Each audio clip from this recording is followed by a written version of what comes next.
What if the Nationalists won the Chinese Civil War? The Chinese Civil War was a civil war in China between the Kuomintang or KMT and the Chinese Communist Party or CCP. It began when in 1927 the Kuomintang under Chiang Kai-shek purged their communist allies in Shanghai and was halted in 1936 as they formed the Second United Front to combat Japan, which invaded China just 1 year later. The Civil War would resume in 1945 with the surrender of Japan, and the second phase ended with the Nationalists retreating to Taiwan and Mao Zedong forming the People's Republic of China. Then the third phase begun in which they lost their remaining holdouts in China, and this phase is still going on.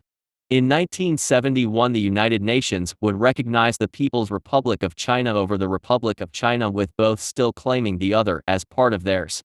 But what if that didn't happen? What if the Nationalists won the Chinese Civil War?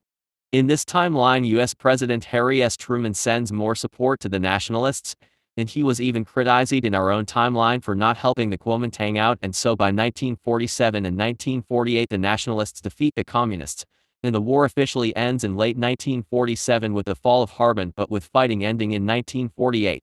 The Communists would be purged, with the only exceptions being those who fled to the Soviet Union, including Mao Zedong.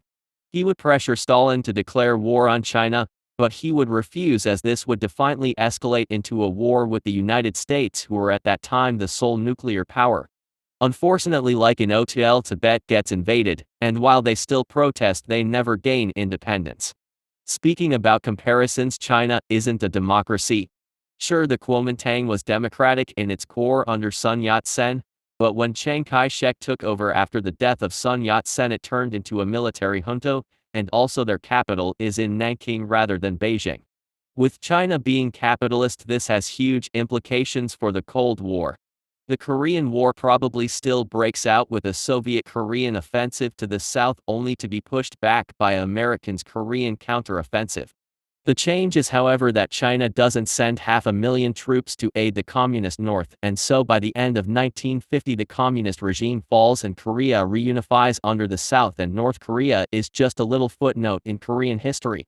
It is worth stating that in our own timeline, South Korea was for the duration of the Cold War not a democracy at all, but rather an anti-communist dictatorship, and furthermore up until the end of the Cold War North and South Korea weren't much different at all in an economic sense, with North Korean even doing slightly better in the 70s.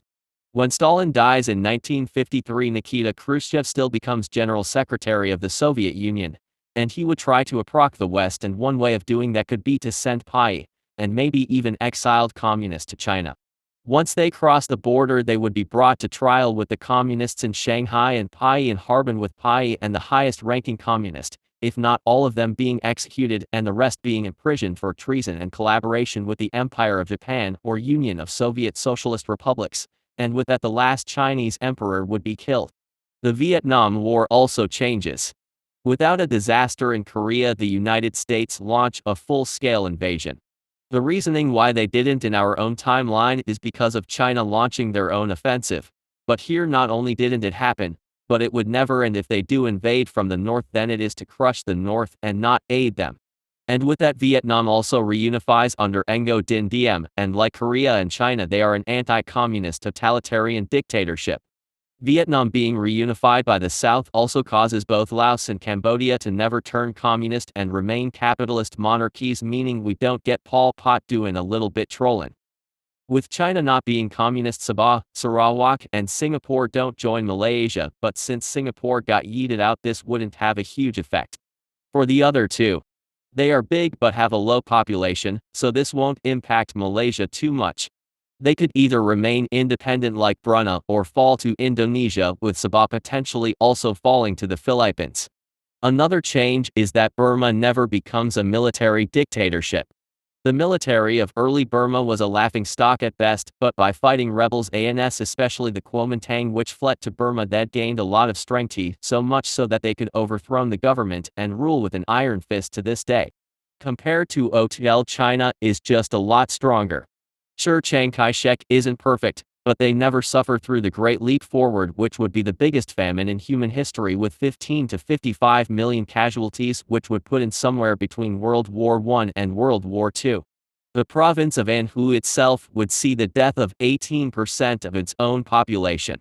We also wouldn't see the Cultural Revolution, which would also see hundreds of thousands to millions of casualties, halt economic growth, and destroy countless historical artifacts. China not going through both events is already a more powerful China, but with US aid they would be quicker in rebuilding their nation after the Second World War and modernize, and with capitalism being injected much earlier, China is just doing far better economically than in our own timeline, with a lead of 10 to 30 years compared to our own timeline. They probably already have eclipsed the United States as the biggest economy. The Sino-Indian War probably still breaks out, but with China being a much more powerful nation at that time compared to our own timeline, getting weapons from the United States, and also Chiang Kai-shek probably being more aggressive than Mao Zedong, he would press on hard, and not just make peace after a month, and even Pakistan would join the war. China annexes the disputed areas of Aksai Chin and Arunachal Pradesh, while Pakistan annexes Indian Kashmir, Punjab and Bengal. China would also puppet the Republic of Assam under Bhimkanta Burra Kane. Thailand was also given the Andaman and Nicobar Islands, and Nepal got Uttarakhand despite of both being neutral. This was done by China to further weaken India, which now won't become a superpower by 2030. But also this leads to them fearing a revengeous India, and thus are getting closer to China. Portugal also gets back Goa, which they lost just 1 year prior. Furthermore, Sikkim never joins India, and instead remains independent. China would still develop nuclear weapons, and end up with the third biggest nuclear arsenal as of 2023.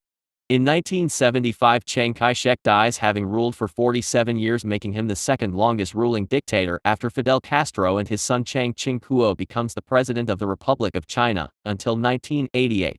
In 1988, Le Tong-hui becomes president, and in 1996 China holds its first presidential election, and Korea and Vietnam would also democratize around that time.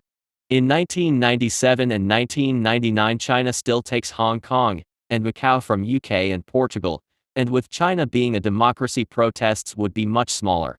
It is possible that when the Soviet Union falls, these invade Mongolia, as they would still claim it.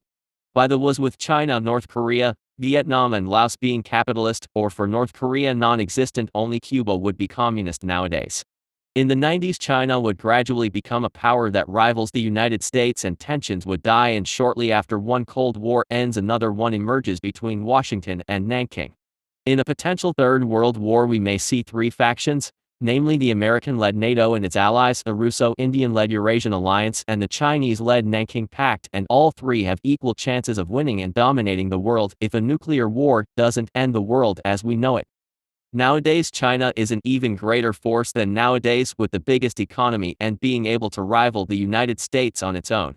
Furthermore, China is a democracy and is still the #1 nation in terms of population. I also think that China would be more tolerant to ethnic minorities like the Uyghurs, Tibetans, or Mongols. Another bonus is that we probably don't see Winnie Pooh becoming president. If you liked the episode, leave a like, and don't forget to subscribe. Goodbye.